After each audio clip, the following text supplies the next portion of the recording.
हिंदू पौराणिक कथाओं की 5 सतियों में से सावित्री एक वफादार और समर्पित पत्नी की छवि दर्शाती है, जो अपने समर्पण और चतुर सोच के कारण अपने पति को यम, मृत्यु के देवता, से वापस ला सकती थी। सावित्री और सत्यवान की इस कहानी का सबसे पुराना वर्णन पौराणिक महाकाव्य महाभारत के अरण्य पर्व, जंगल की पुस्तक में मिलता है। यह कहानी प्राचीन ऋषि मार्कंडेय द्वारा बड़े पांडव युधिष्ठिर को सुनाई गई है। जब युधिष्ठिर ने मार्कंडेय से पूछा कि क्या कभी कोई ऐसी महिला थी जिसकी भक्ति द्रौपदी से मेल खाती हो, तो मार्कंडेय ने यह कहानी सुनाकर उत्तर दिया।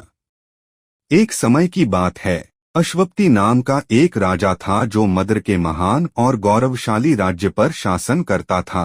राजा के पास सब कुछ था, धन, शक्ति और विलासिता, लेकिन उन्होंने तपस्वी जीवन जीने की इच्छा जताई और सावित्री मंत्र का जाप करके देवी सावित्री को तर्पण दिया और देवी से पुत्र प्राप्ति का वरदान मांगा। अंततः कई वर्षों के बाद प्रार्थनाओं से प्रसन्न होकर देवी सावित्री प्रकट हुई और उन्हें वरदान दिया, उन्हें जल्द ही एक बेटी होगी। राजा संतान प्राप्ति की आशा से बहुत प्रसन्न हुआ। जब उनकी बेटी का जन्म हुआ तो राजा और उनका पूरा राज्य खुशियां मना रहा था और देवी के सम्मान में उसका नाम सावित्री रखा गया। भक्ति और तपस्या से जन्मी सावित्री ने बचपन में सादगी और दिव्यता अपनाई और एक खूबसूरत युवा महिला के रूप में विकसित हुई। सावित्री की सुंदरता की ख्याति दूर दूर तक फैल गई और देश भर के राज परिवारों ने राजा के पास विवाह का प्रस्ताव भेजकर उनका हाथ मांगा। हालांकि सावित्री ने यह कहते हुए शादी करने से इनकार कर दिया कि वह खुद दुनिया में जाकर अपने लिए पति ढूंढ लेगी। वह इस उद्देश्य के लिए तीर्थ यात्रा पर निकलती है और उसे द्युमत्सेन नाम के एक अंधे राजा के पुत्र सत्यवान मिलता है, जो अपनी दृष्टि सहित सब कुछ खो देने के बाद वनवासी के रूप में निर्वासन में रहता है।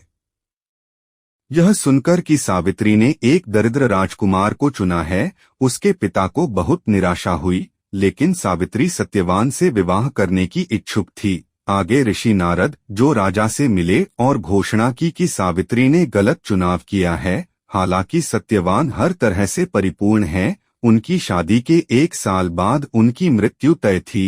राजा अश्वपति ने सावित्री से सत्यवान को भूल जाने और अधिक उपयुक्त पति चुनने की प्रार्थना की, लेकिन सावित्री ने जोर देकर कहा कि वह पहले ही सत्यवान को अपने पति के रूप में स्वीकार कर चुकी है और किसी और के बारे में नहीं सोच सकती। आखिरकार राजा मान गए और उन्होंने सावित्री और सत्यवान का विवाह करा दिया। हालांकि राजा अश्वपति सत्यवान को अपना उत्तराधिकारी बनाना चाहते थे, लेकिन सावित्री ने अपने पिता की इच्छा को अस्वीकार कर दिया और एक साधु के कपड़े पहनकर जंगल में चली गई और अपने नए सास-ससुर और पति के प्रति पूर्ण आज्ञाकारिता और सम्मान के साथ रहने लगी। सत्यवान की अनुमानित मृत्यु से 3 दिन पहले सावित्री ने व्रत और रात्रि जागरण करना शुरू कर दिया। उसके ससुर ने उसे चेतावनी दी कि उसने बहुत कठोर नियम अपना लिया है, लेकिन सावित्री ने उसे आश्वासन दिया कि उसने इन तपस्याओं को करने की शपथ ली है और द्युमत्सेन ने भी उसे अपना समर्थन दिया। सत्यवान की अनुमानित मृत्यु की सुबह सावित्री ने अपने ससुर से अपने पति के साथ जंगल में जाने की अनुमति मांगी। चूंकि आश्रम में बिताए पूरे वर्ष के दौरान उसने कभी कुछ नहीं मांगा, द्युमत्सेना ने उसकी इच्छा पूरी कर दी। दंपति जंगल में चले गए। एक ऊंचे पेड़ के नीचे सत्यवान ने मुलायम हरे पत्तों का एक आसन बनाया और लकड़ी काटते समय उसके लिए माला बनाने के लिए फूल तोड़ लिए। दोपहर के समय सत्यवान को थोड़ी थकान महसूस हुई और थोड़ी देर बाद वह आकर सावित्री की गोद में सिर रखकर लेट गया और कुछ ही देर में वह मरने के कगार पर पहुंच गया। अचानक पूरे जंगल में अंधेरा हो गया और देखते ही देखते सावित्री ने देखा कि यमदूत सत्यवान की आत्मा को उसके शरीर से निकालने के लिए उसके सामने खड़े हैं। उसने क्रोध और क्षोभ से यमदूत की ओर देखा। यमदूत सावित्री के क्रोध से भयभीत हो गए और सत्यवान के शरीर को छूने में असमर्थता के बारे में मृत्यु के राजा यम को सूचित करने के लिए यमलोक वापस लौट आए। अंततः मृत्यु के देवता यम को सत्यवान की आत्मा लेने के लिए आना पड़ा। यम ने सावित्री को आश्वस्त किया कि मृत्यु एक प्राकृतिक घटना है और इसे कोई नहीं टाल सकता। आत्माओं को ले जाना उसके काम का एक हिस्सा है और उसने सावित्री से शरीर छोड़ने का अनुरोध किया ताकि वह आत्मा को अपने साथ ले जा सके। सावित्री मान गई और यम सत्यवान की आत्मा को अपने साथ लेकर यमलोक की ओर चल दिए। जब यम जाने वाले थे तो सावित्री उनके पीछे चली, यम से विनती की कि वह उसे भी अपने साथ मृतकों की भूमि यमलोक ले जाए या सत्यवान के जीवन को वापस दे दे। यम ने उत्तर दिया कि वह उसे यमलोक नहीं ले जा सकते क्योंकि उसका समय अभी नहीं आया है। उन्होंने सावित्री को अपने घर वापस जाने की सलाह दी और सत्यवान के जीवन के अलावा कोई भी वरदान देने की पेशकश की। उसने सबसे पहले अपने ससुर के लिए आंखों की रोशनी और राज्य की बहाली मांगी। यम ने वरदान दिया और यमलोक की ओर चल दिए। वापस लौटने के बजाय सावित्री यम के पीछे पीछे चलती रही। यह देखकर यम ने सावित्री को फिर से वापस लौटने और अपने घर लौटने के लिए मनाने की कोशिश की। सावित्री ने यमराज की धर्म के प्रति आज्ञाकारिता की स्तुति की। यम उसके उत्तम आचरण से प्रभावित हुए। उससे प्रभावित होकर यम ने उसे सत्यवान के जीवन के अलावा एक और वरदान दिया। उसने अपने पिता के लिए 100 पुत्र मांगे। यम ने वरदान दिया और फिर से यमलोक की ओर चल पड़े। सावित्री फिर भी लौटने के बजाय उसका पीछा करती रही। यमराज यमलोक के द्वार पर पहुंचने ही वाले थे कि देखा कि सावित्री अभी भी उनका पीछा कर रही है।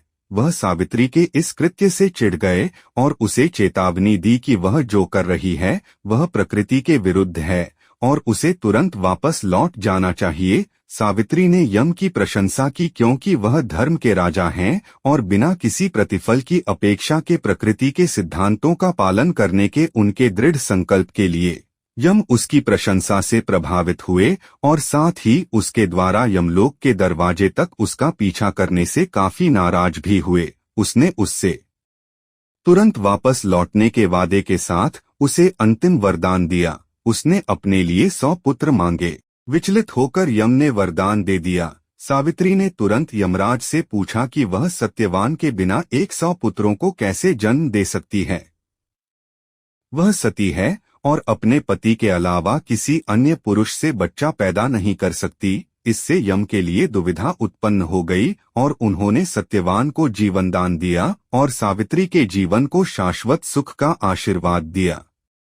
सत्यवान ऐसे जागे मानो गहरी नींद में सोए हों। इस बीच सावित्री और सत्यवान के लौटने से पहले ही द्युमत्सेन की आंखों की रोशनी वापस आ गई। सावित्री ने अपने ससुर, पति और एकत्रित तपस्वियों को कहानी दोबारा सुनाई। जैसे ही उन्होंने उसकी प्रशंसा की, द्युमत्सेन के मंत्री उसके सूदखोर की मृत्यु की खबर लेकर पहुंचे। राजा और उसका दल अपने राज्य में लौट आए। तब से सावित्री को हमेशा एक आदर्श महिला के रूप में देखा जाने लगा, जिसने अपनी बुद्धि का इस्तेमाल करके अपने पति का जीवन और धन वापस जीता। उनका प्रेम, दिव्यता और दृढ़ संकल्प भारत की महिलाओं के लिए सदैव प्रेरणादायक तत्व रहा है। उसने एक कुलीन युवक को अपने पति के रूप में चुना, यह जानते हुए कि उसके पास जीने के लिए केवल 1 वर्ष था और पूरे विश्वास के साथ उससे शादी की। यहाँ तक कि मृत्यु के देवता को भी आत्मसमर्पण करना पड़ा और उसके प्रेम और भक्ति के सामने झुकना पड़ा।